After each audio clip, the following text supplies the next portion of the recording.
All right. Hey guys, thanks so much for watching today. It's Lance and Lauren, and we are here with one of our nearest and dearest friends and also previous clients who graduated our program, I believe in January, the awesome Mr. Brad King, our Reese's King, who is in our program. Everybody misses you, captain of the Reese's crew. And we are here with Brad today. Brad is going to just chit chat with us a little bit about how he's doing since graduating the program. So Brad, thank you so much for being on with Lance and I today. We are so excited to A, catch up with you, and B, get to chat about how things are going. Yeah, man. Thanks for having me. Yeah, you bet. So we obviously, those of you guys who have watched Brad before, Brad did absolutely amazing in our program. And now that he's graduated, very first thing is we jumped on just a few minutes ago, Brad still looked crazy lean. He's working on all sorts of stuff. And so we wanted to, obviously bring you guys his story and what he's doing to still stay in shape using our program, even after he's been out of our program. So I guess let's start with the first question. Yeah, let's start with that. How have things been? So Brad, we interviewed you quite a while ago. I think you had been in our program maybe for a year, a little over that, or maybe it was a little less. Time all runs together. But one of the questions that we asked you then, and it's kind of a question we're going to ask you now, just so people can kind of recap where you came from, is can you tell us a little bit about what life was like prior to actually starting our program and kind of what fired you up to join it? Yeah, so for me, and if anybody's watched my first video with you guys, say a lot of the same stuff, but I was a mess. So right now, so I turned 40 in June this year.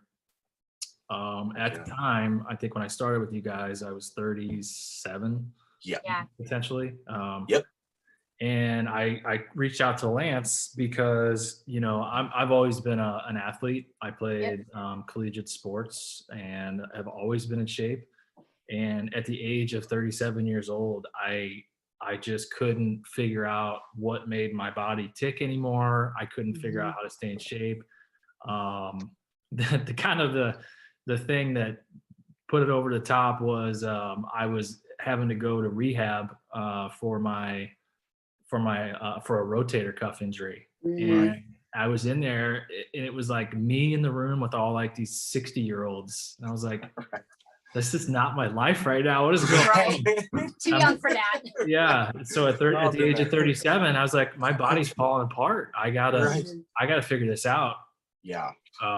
And so, that's when you and I talked that first time. Definitely. And I kind of, from there, everything's have changed, because you learn about the science behind it all, and you learn what your every particular body, every person's different as far as what their body needs in their diet, right? And you got 2,500 people out on social media telling you, what you should do. This is what you need to do. Of course. It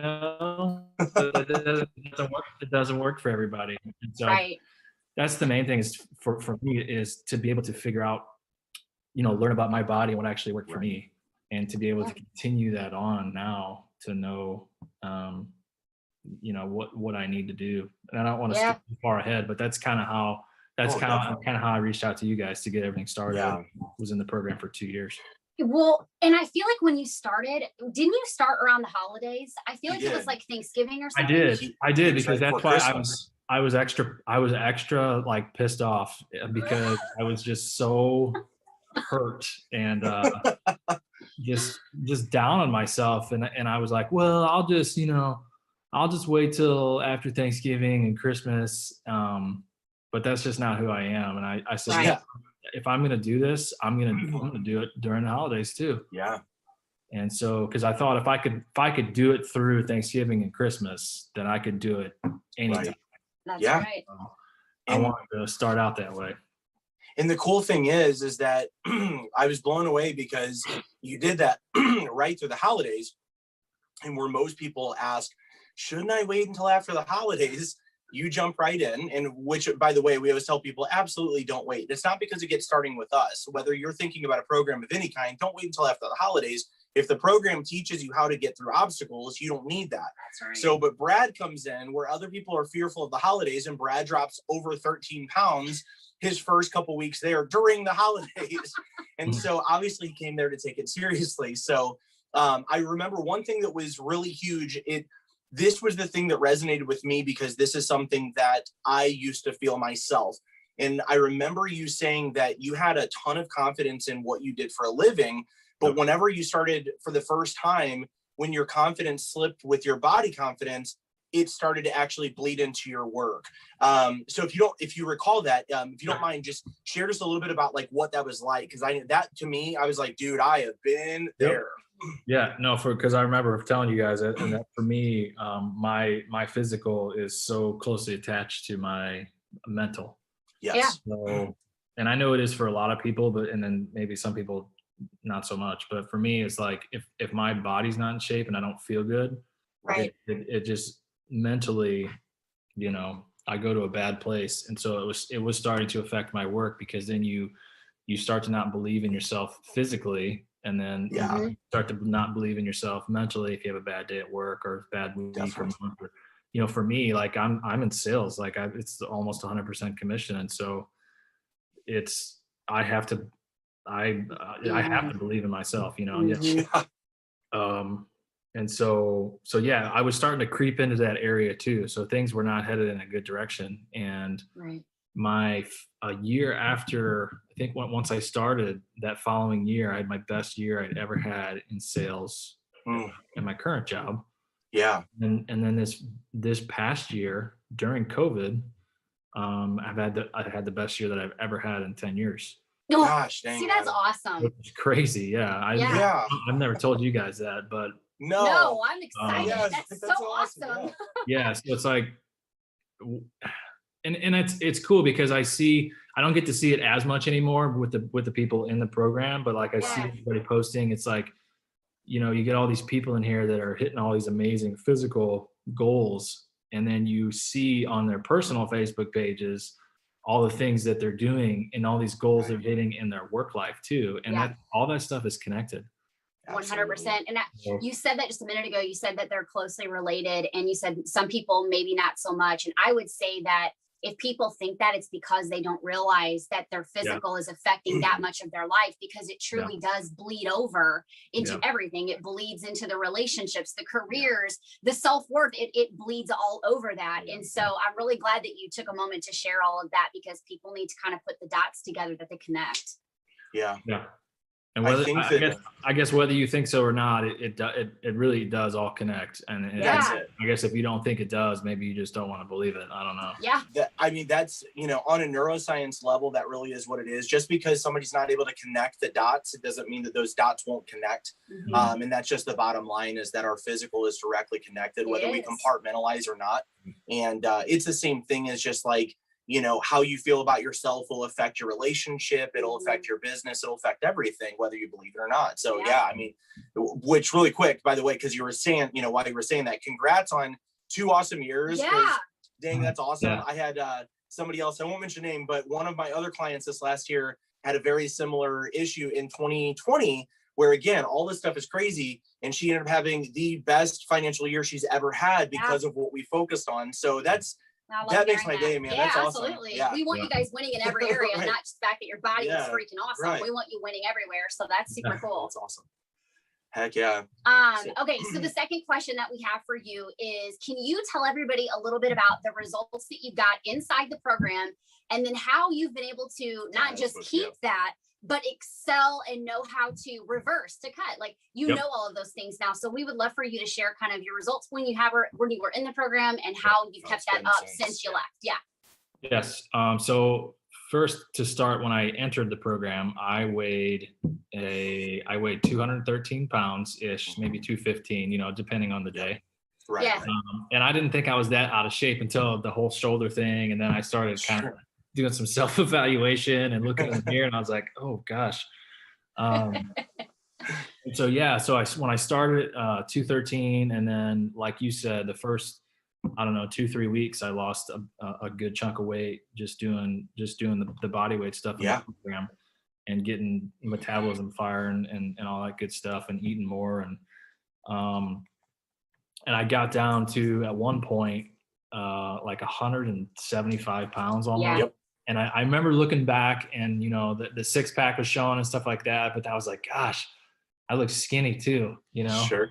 And so then we learned how to reverse and to start adding more calories back in, to put on more mass and that good stuff. And so then got up to, you know, I guess for the past 2 years, I've been kind of fluctuating between 190 to 200.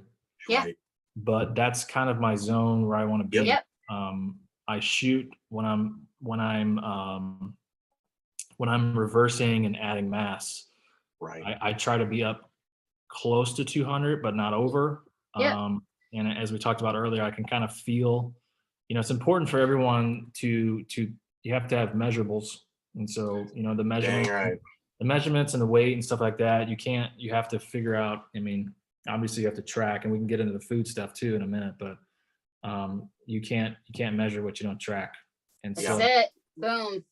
And so when I get up close to that weight, I kind of, you know, that's kind of where I know I need to be. I stay there for a little bit until I feel, you know, to the point where I want to maybe reverse a little bit, and I'll do a cut or a little bit with what you guys have taught me about cutting the numbers, and cutting the right numbers and the right things. Right. And so, yeah, just been kind of doing that. And as I said before, I just recently was up to, I started reversing again around the holidays, got up to close to 200. And then now I'm cutting a little bit again, back down to 195. Awesome. Because I'm going on a trip and we'll be eating lots of food and doing some good stuff, going skiing. Sure. And so, so knowing how to do that on my own, and just all I need is this to do that, which I have on me at all time anyway. Of course, right.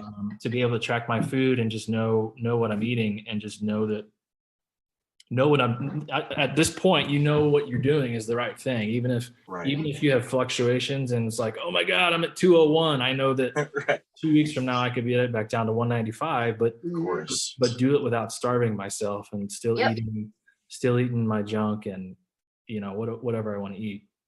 So you still get Reese's in your diet is what you're saying. Yeah. So currently, it's so funny. I almost went out to buy some for this call, but the other night, 2 nights ago, I had like 15 of the mini ones. I just went on a rampage, and I cleared out the refrigerator. But now I've switched to graham crackers a little bit too. Those are really good. Yeah. Graham crackers are good, but they're no Reese's. They are. No, Reese's, they're not. They're not. Put some Cool Whip in between it. Put it in the freezer, and it's like an ice cream sandwich. Man, that's my jam. Those are good for sure. Well, it was just my wife's birthday, and so we had a bunch of Dairy Queen ice cream cake. I just he loves those. I cleared ice cream cake is so man. Ice cream cake is heavenly for me. But. So not only do I still eat Reese's, but I eat a lot of things along with it. So, right. Well, one of the cool things that you said before we, you know, actually started live is we were kind of talking about how you've been in, guys, if you're watching, hopefully you guys have noticed we're using the word reverse. Yeah. We're talking about a phrase called reverse dieting, in which case you can either repair the metabolism through reversing, but it's also a methodology in which case we stack on lean body mass without stacking on body fat. Yep. So when he's talking about cutting, we're talking about cutting body fat. Reversing is either working on lean body mass and or working on metabolic repair after cutting. And so the cool thing is Brad, you were talking about before this, how this way here, you've been able to, even though you're leaning up, whenever you're cutting, you're maintaining your lean body mass, and your strength, as you said, is still, if not as high as it was, if not what you mentioned, I think you said kind of higher, even though you're in a cutting phase. So if you don't mind, share just a little bit about that, because that's awesome. Absolutely. So before, when I would, when I didn't know my body and didn't know what I needed to fuel my workouts, and that's when I would used to get burnt out, and I would work out for a couple months. And then, you get stronger, but then you also, you gain some fat along the way as well. Right. But at that point, I didn't know how to get rid of that fat, without also, keeping my body fueled for my workouts. Oh, Right.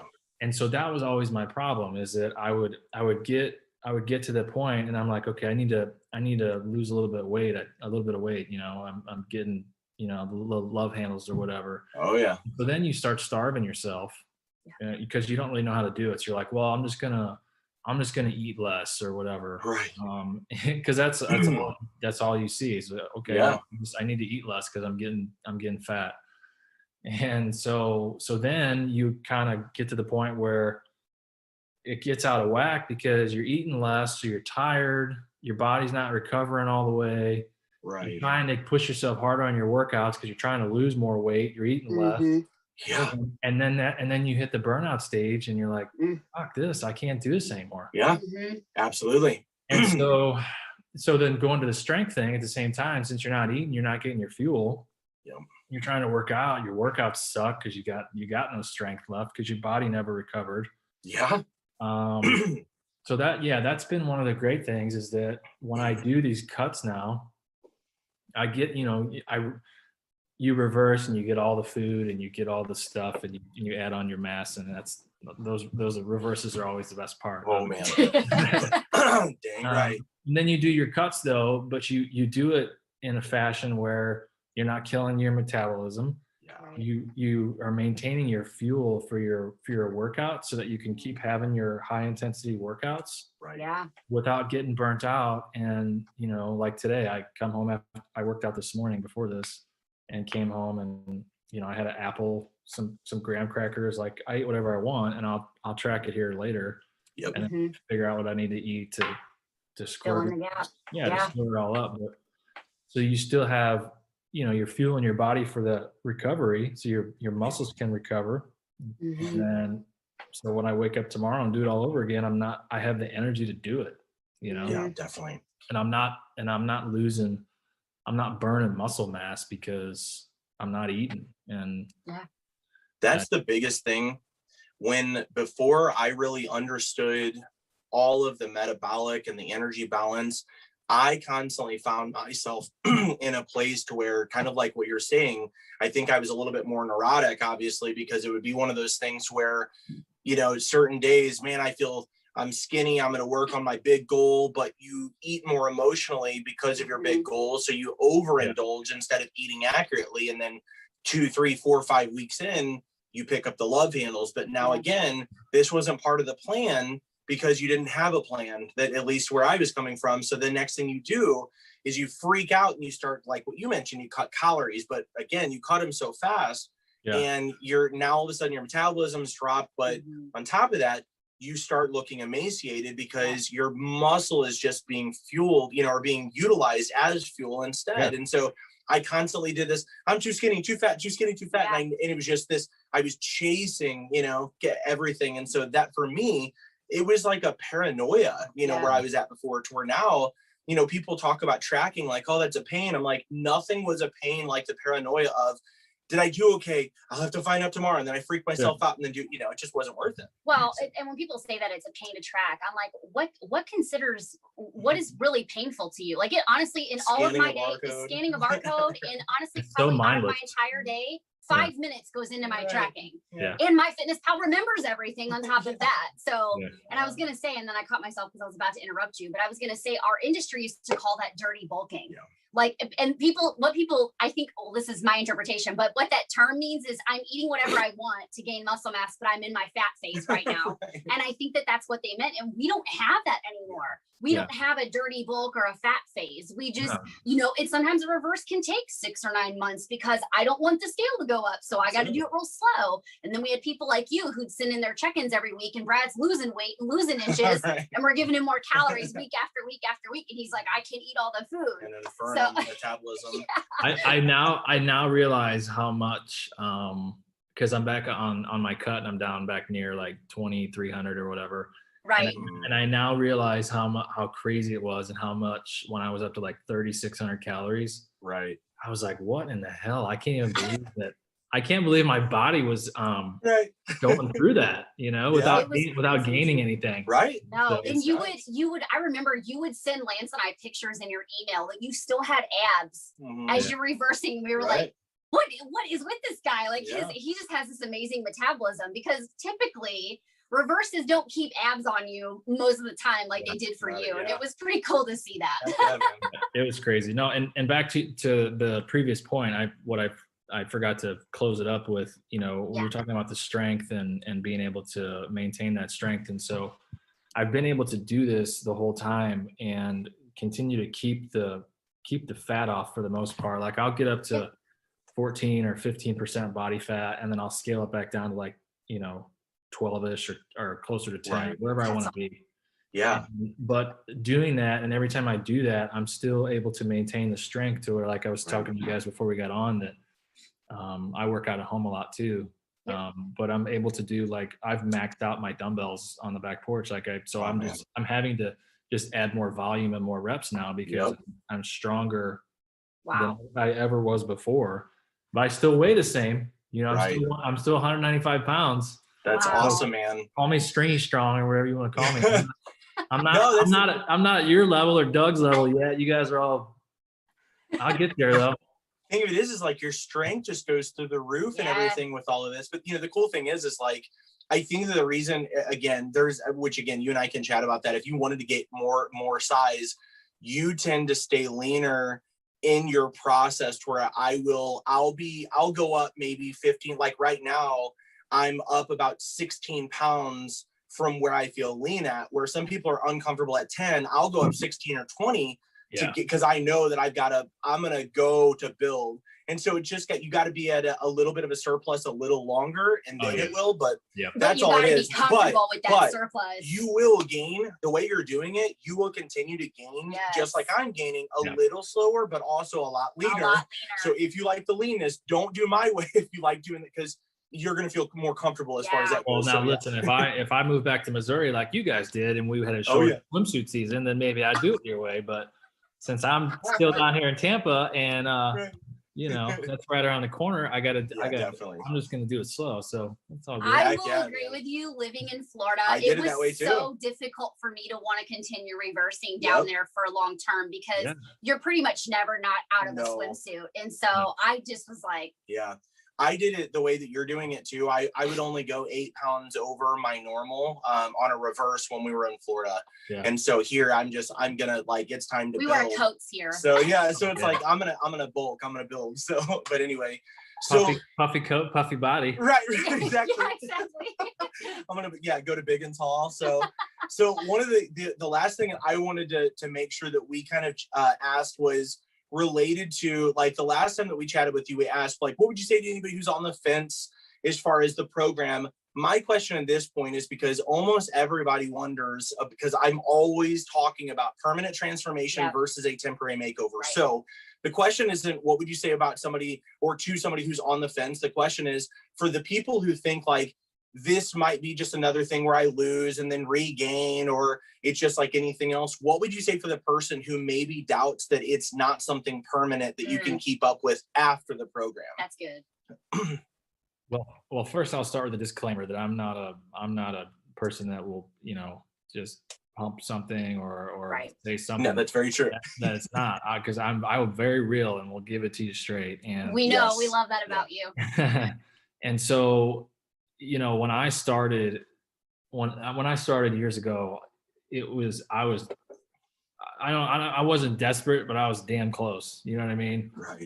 And it's just, if you're at that point, and you don't even have to be at that point, where you just you finally want to figure out, how do I learn my body enough and my diet enough. And I hate using the word diet, because we know this isn't a diet. We eat whatever we want. Right. Yep. Basically just knowing, how do I learn what to eat to be able to maintain a healthy lifestyle for X amount of years, or forever. Right. In this case. And so just, again, I started this 3 years ago, and I could not be, I don't even want to think about where I'd be right now. If I hadn't started, I'd still be on probably a hamster wheel and trying to figure out how to work out, and going on my spurts where I worked out for 3 or 4 months and then got tired and quit. And then, just not knowing what to eat.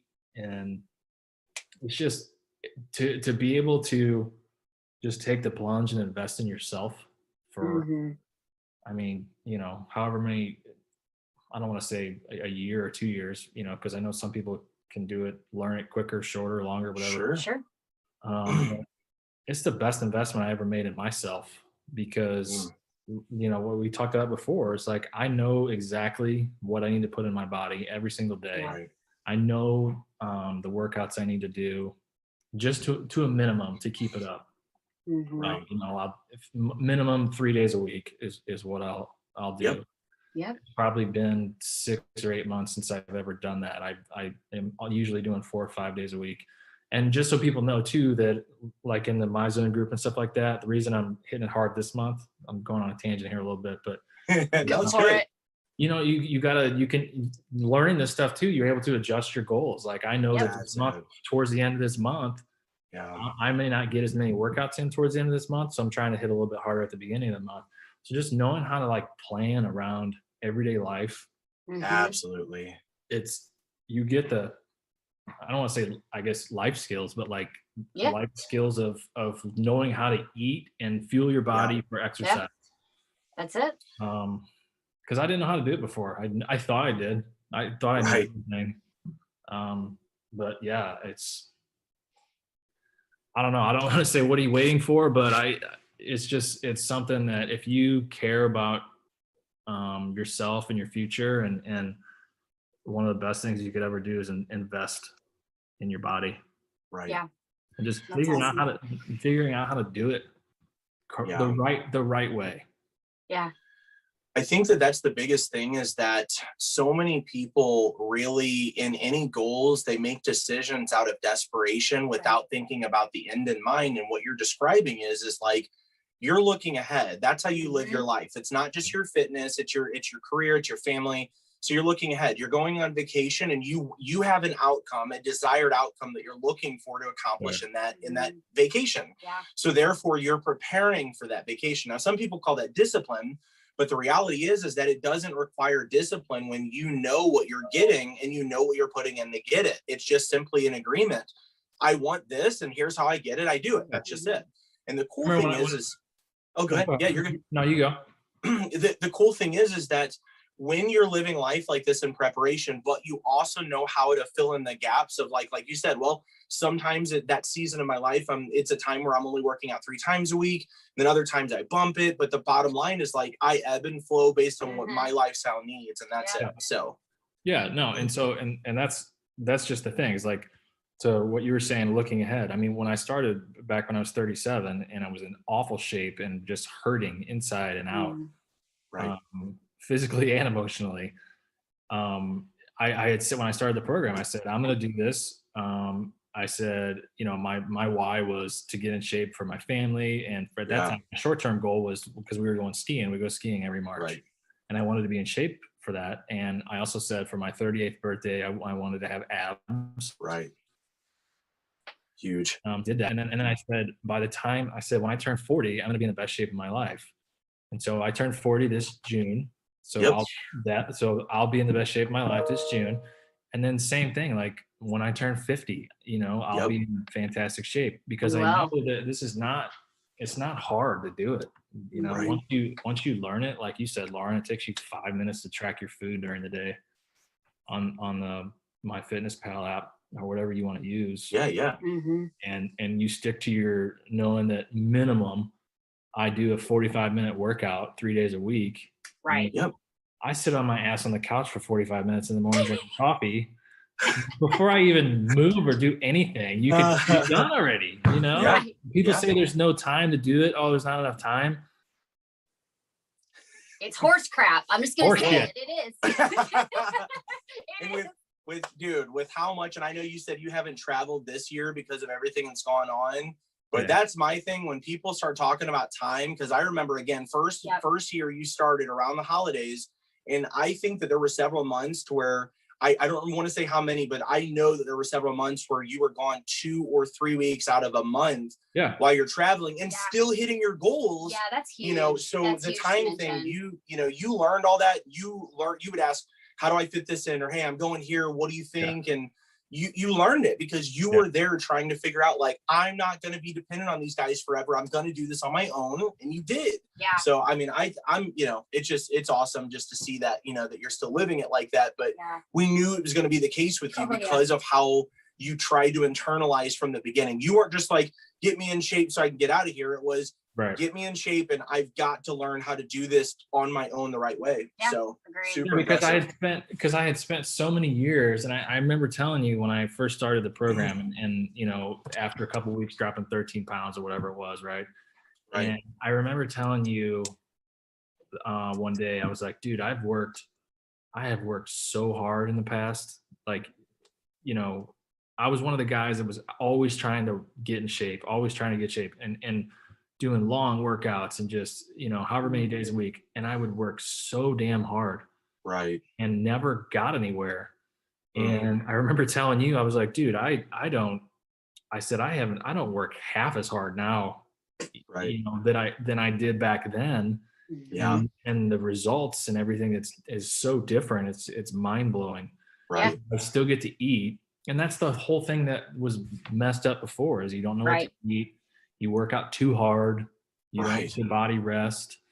But yeah, you end up battling more central nervous damage from doing that sort of, because I remember the very first, that call was hilarious. And just so you guys know too, so Brad's very first call, Brad was my manager whenever we did auto warranties. So Brad does not have any problem telling me the truth about anything he didn't then. And that's why I like Brad. That's why I respect Brad. So when Brad says I don't hype something, he means that. And so the point is that when you and I first chatted, you were like, I've got two gears, you know, high and off. And that was it. And so, and that's when we kind of talked about, well, that might be some of the reasons that you're getting more injuries than results and all this. And so I remember you sharing with me, well, this is going to be a hard one for me to actually learn how to dial that in. And so now here we are 3 years later, and you're talking about, like, I get better results and I don't have to work as hard and all that. So has that felt more comfortable, even though you're the quintessential high achiever? Yes, because, and that was what we talked about when I first started, is that was the discussion we had, is I remember you saying, we got to find you a lower gear. I was like, man, I just was never used to that, because again, I was used to going so hard every day in work, life, and everything else, working out, that I was like, I don't know if I can do it. But that's part of the whole sustainability thing, is that now, since I've been through the process for so long, and I can trust it because I see the continued results of not having to go as hard and only working out. You know, if I only work out 3 days 1 week, so be it. I know that I'm not losing anything. You know, and so because I'm still on that road and in that process. So being able to find that lower gear makes it obviously a lot more sustainable for the long term. Definitely, man. So I love that. Wow. It's it's those keystone habits. And the thing of it is, for those of you guys who listen and go, yeah, but how do I know how, you know, what if I do too little? Because, you know, whenever I scale back, that's what happens. Well, Brad is only talking about scaling back to 3 times a week. And the reason is just because our system, or what we call keystone elements, or keystone habits, those are comprised of minimum. So Brad knows, as long as I hit my minimum of 3 times a week, then I'm gonna still maintain what my body needs and what my food is designed for, where other people just go, I can't do as much. And it's the same thing as what they do with eating. I don't know how much to cut, so I'll just cut whatever I think. And when people get busy, instead of just doing what Brad does to go, oh, this is a week I can only get my good goal or my great goal instead of my awesome, people just go, well, I can't do it all, so I guess I'll do none. Or they do 1 and that doesn't do anything. So Brad scales back to his minimums in order to still be in alignment with his goals. He doesn't just scale back just to make stuff happen that week. He still makes sure that he's in alignment. So anyway, I just wanted to say that because like you're dialing back because you have that system to kind of look at GPS, and it's just awesome kind of seeing what you're doing, man. So yeah, thanks. Just, and those principles, it's just, again, I know it's not, people think it's hard, but it's so easy, because if I know that I work out 3 days a week on a certain system or whatever, and I know that I eat whatever certain number, I hit certain numbers, there's nothing, I don't have to worry about anything. That's it. I know that, oh my God, if I gain 2 pounds or 3 pounds, it doesn't matter because I know that the next week it'll come off because That's it. I'm on a system. Mhm. So I don't even have to think about it. I was going to say, you don't have to think. That's Yeah. it. Yeah. You don't. Because guys, it's the same thing as with driving. You know, you don't, when you're 15 years old and for all of us, we were 15 and a half, but, but whenever you're 15 years old and you're thinking about all these things, the clutch, the brake, the pedals, all this, and you got to have the radio off, the windows up, everybody being quiet because it's so much to focus on. Mm-hmm. And what happens over the course of a year of practice, making wrong turns and, killing it and all this stuff, eventually you get to where you're so good and it's so second nature at driving. You're driving and texting. You start doing dangerous things. The point is that that's what you've done is that, in the beginning it seems daunting, and now you got to the point that there's no thinking because your subconscious does all the work for you. Right. Yeah. That's the principle. That's how you are living like us as fitness coaches. I don't think about what I do. Nope. It's already programmed. Yep. Now you're programmed. You are a fitness coach. You just coach yourself now. That's it. Yeah. Yeah. And lastly, I would say that, people could make the excuse for themselves like I used to as well. It's like, oh, well, I mean, I got a 7-year-old and an 11-year-old, and we do gymnastics, dance, soccer. We have one night off a week on Tuesdays. That's it. And then on Saturdays and Sundays, we have soccer games. Wow. So you could say, well, there's no time, and I can't plan all this stuff and do all these things because of all this, there's not enough time. Right. And so for people that everybody has a busy life nowadays. Mm-hmm. I mean, even if you're working from home, like I told you guys, I'm jumping off from call to call to call. Yeah. Yeah. And you get to the point where it's mindless. You just do it as part of your life and your routine, 100%. and you still do everything else that you need to do. Heck yeah, man. Wow. I love that. Me too. Heck yeah. So well, wow, Brad, thank you so much for coming on here and just sharing so much of your story. And again for the second time. Right. It's honestly, it's just so awesome to see how well you are doing and how great you look, and just hearing that your career is going so, just everything is just amazing for you. And we just appreciate you taking time out of your busy day, because you jump from call to call to come on with us and just share how things are going. So we appreciate it from the bottom of our hearts. Yes. Before we close out, is there anything else you wanted to add? And if not, that's cool. No, just thanks for having me, and thank you guys. The thanks goes out to you guys for starting this journey with you. Heck yeah. Definitely, man. That's why I'm where I'm at. So it's been our pleasure, man. Seriously. So well, thank you guys for watching. Yes. Be sure to catch us on the next one too. Let us know if you have any questions in the comments and stuff. If you want to know anything from Brad as well. So, and we'll see you guys on the next one. Bye. See you all next time.